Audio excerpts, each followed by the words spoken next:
Hey everyone, Megan and Steve here with Hustling for Excellence.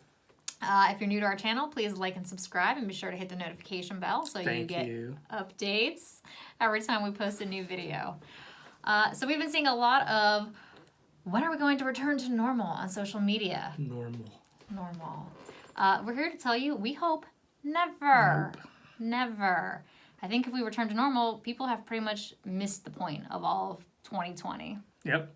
I mean, if you say you want to go back to normal, you basically wasted this year. I mean, I get it, 2020, a lot of people have their opinion on the craziness that went on, but if you didn't do something during that time to improve yourself, I mean, out of all the years, you should have wanted to get healthier, right? So for all the folks who are, talking about COVID and freaking out about that, I mean, but yet they haven't taken any action to get healthier themselves, right? Change their diet, work out more, made themselves as strong as they can be mentally, physically, spiritually, but yet they want to just, go back to normal. Like, no, I mean, 2020, we got better, and we're going to continue to get better. So It was a great year for us, quite honestly.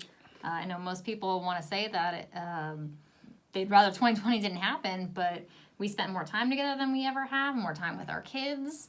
We got to be home all year while we worked from home. Right. And that was one of the great things that happened was people learned how to not have to be face-to-face for meetings. We all learned how to use Zoom and MS Teams and all these other technology so that we could work from different locations and yet still be as effective as we were beforehand. Right. I mean, for a lot of people that, we know just the daily grind of the commute, a half hour each way to work, not having to do that every day. The gas you save, the money you save on that whole piece, the wear and tear in your car. I mean, that's just the practical stuff. But then, you get that hour back or those 2 hours and you're not in a rush, right? So you're kind of in a better state of mind. So, a lot of folks... You don't have that road rage that happens, especially, for us, we had an hour commute each way. A lot of traffic, and that's what causes a lot of stress in people's lives. So we were able to, cut out that stress. Yeah, and then for the business side of it, I mean, look at the cost savings of people who normally travel. So all those business meetings that you had to fly to, or, whether you're going to, New York or one of the big cities or one of the second type tier cities, and you don't have to fly anymore. You don't have to do any of that. I mean, you just get on a Zoom, have the call, and it's just as effective. I mean, sure, there's going to be times when you have to get face-to-face with someone, but, I mean, I think most of the businesses are really understanding, like, hey, our people can work from anywhere. We don't have to have the cost of the office space, that real estate. So, I think you're going to see a lot of changes. And, I hate to use the word normal because, I mean, what is normal? It's just that label. You don't necessarily want to be normal. Right. I mean, we'll just call it the status quo, right? But we're not going back.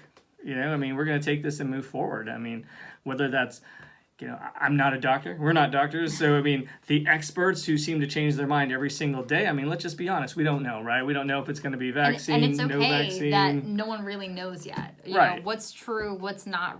Some research says this, some research says that. It's okay to have disagreements because there's going to be disagreements in everything. Yes, we disagree all the time. Absolutely, all the time. But I think it's a good place to start to realize that it's okay to disagree. We don't all have to think the same way. We don't have to agree all the time. It'd be a pretty boring world if we did. Yeah, That's absolutely. Just not life. We just ask questions and we like to dig into things and find out because, it's, you don't get the truth from a social media post or a 30-second news clip. We know that. I mean, but from what I've seen, most people don't want to spend the time to do their own research. They'll like fire back at somebody, but I mean, hey, I'm not even going to get into that because we're basically on a media cleanse. I don't even deal with that stuff because, I have my own brain. I can think for myself. But I mean, just the whole idea of new normal, I think it's a fallacy, quite honestly. I mean, if you're not getting better every year, it doesn't matter if pandemic or not. You should be getting better all the time. Always striving. Striving for or hustling for excellence. I mean, that's what we do, right? In the personal, professional, physical. Always getting better. My favorite is when I see the folks who are having a cigarette and they pull their mask down. Like, okay, yeah, hey, you really, really get them. You go. But I'm like, whatever. That stuff just drives me crazy. But I mean, new normal, it's not happening. If you think that, you missed the bus, man. You better catch up. So. That's kind of the message for tonight. Get better, right? That's right. So New normal, not happening. We are going to be better than normal. Call us abnormal. Call us whatever you want. We don't want the normal. So yep, crush it, man. That's right. 2021 is going to be the best year ever. And we hope you all keep hustling for your excellence. And we will see you on the next video.